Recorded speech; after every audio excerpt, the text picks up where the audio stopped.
Hey guys, or hello guys, it's me, Damien. Today, I'm updating you on my corn. So, yesterday I tore all of this down. Maybe it was too early, I'm not sure.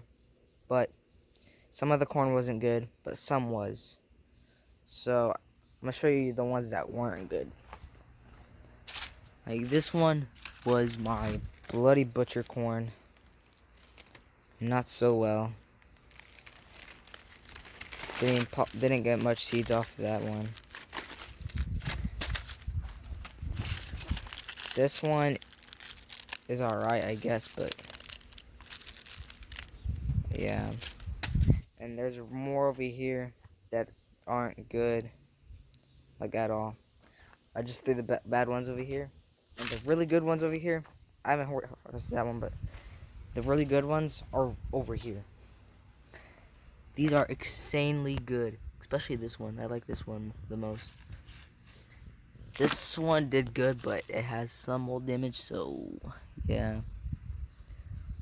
But this is what I've harvested so far. Everything, so. Plus, since I have like 2.5 months left this summer, I think I could probably replant again. Plant more stuff and, do again. Plus, I have watermelon that I'm growing. I'm sorry I did not make a video on this, but I planted this about like 3-4, like a month and a half ago probably, and it's gone this big. And there is some stuff on it, everything. It's expanded all the way over there. And this is where it started from, and there's a second one, but like, yeah, this is where it started from, right there. So yeah, this is what I'm showing you. It's all my corn. I'm gonna leave it out here to dry. I might hang it up maybe later. And yeah, I'll see you on another video, and bye.